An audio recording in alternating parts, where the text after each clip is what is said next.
দেখুন, প্রথম কথা বলি যে এক পোস্টার নিয়ে যে এক ব্যক্তিকে কাজ পাইয়ে দেওয়া, এটা তো প্রথমেই ভুল একটা।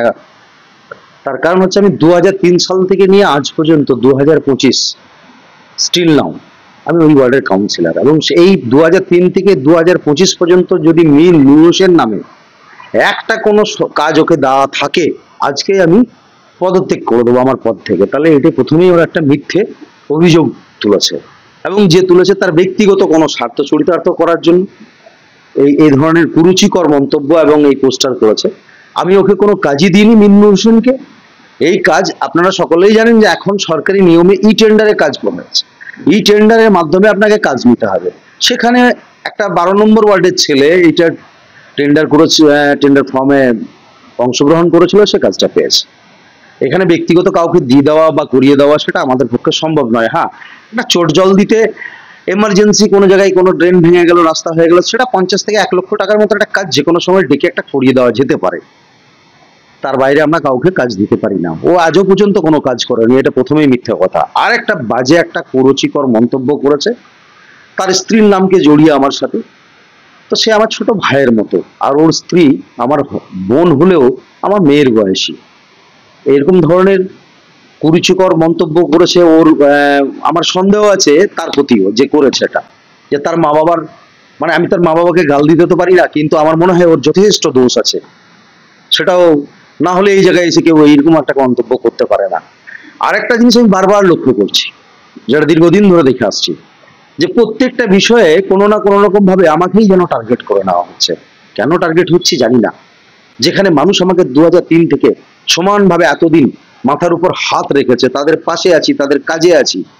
গোটা দুবরাজপুরবাসীর কাছে আমি সবসময় সব রকম সামাজিকমূলক কাছে তাদের কাছে উপস্থিত থাকি, তাদের যতটা যখন পারি আমি করি। কিন্তু আমাকে যেন মনে হয় যে আমার একটা মানে আমার ভাবধারাটাকে একটা অন্যদিকে নিয়ে যাওয়ার, মানুষের কাছে পৌঁছে দেওয়ার জন্য যে বিরোধীদের যে কাজ, সেই কাজটা আমারও কিছু লোক হয়তো করে যাচ্ছে। এটা আমার দলের কাছে আমি এই আবেদন রাখবো যে আমাকেই কেন বারবার টার্গেট করা হয়, যেটা সত্য নয় সেই মিথ্যে কথা বলে আমার একটা ভাবমূর্তিকে নষ্ট করার একটা চেষ্টা করছে। আমরা এই বিষয় নিয়ে আমার জেলা আমার সহসভাপতি এবং চেয়ারম্যান তারাও দাঁড়িয়ে আছেন, এখনই যাব আমি, আইনগতভাবে ব্যবস্থা নেব এবং এর তদন্ত করাবো কে বা কারা করছে এবং কেন করছে। এটা আমাকে বার করা খুব প্রয়োজন মনে করছি, কারণ এরকম ধরনের আচরণ যারা করছে আমার সাথে ব্যক্তিগত আক্রোশবশত এটা করছে, আমাকে একটা হেয় করার জন্য, এবং আমার কি বলবো, আমার একটা মানুষের কাছে একটা ভালো ভাবধারা সেটাকে নষ্ট করার চেষ্টা করছে। তো মানুষ আমার সাথে আছে, জনগণ আমার সাথে আছে।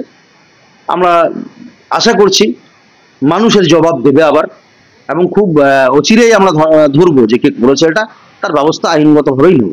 না না না না, ব্যক্তিগত আক্রোশ নয়। ব্যক্তিগত আক্রোশ নাজির উদ্দিনের সাথে ব্যক্তিগত খুব একটা যে কিছু থাকবে তা নয়।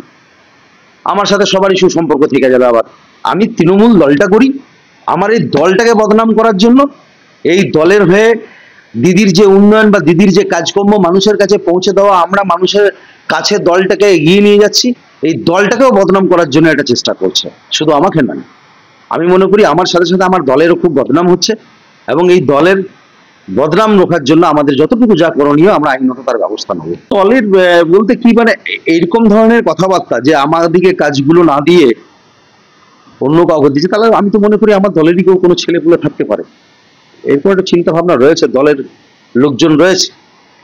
তো সেটা দলকে বলবো তদন্ত করতে, এখনই বেরোবে। দেখুন, নাজিরউদ্দিন সাহেব যে কাজ করছেন এটা তার কাছে নতুন বিষয় নয়। তিনি বারবার বিতর্কিত কাজ করেন। এবারে তার দলের সমর্থকরা তার বিরুদ্ধে পোস্টার লাগিয়েছেন এবং জবাব চাইছেন নূর হোসেন নামে একজন ব্যক্তিকেই নাকি তিনি দেখেন, আর বাকি যুবক যুবতীরা যারা ভোট করেছিলেন তাদেরকে তিনি দেখেন না। এর জবাব এই নাজিরউদ্দিন সাহেবই দিতে পারবেন, এবং তার দল এই ধরনের বিতর্কে আমার জানা যেটুকু, যে তারা কোনো ধরনের পদক্ষেপ নেবেন না।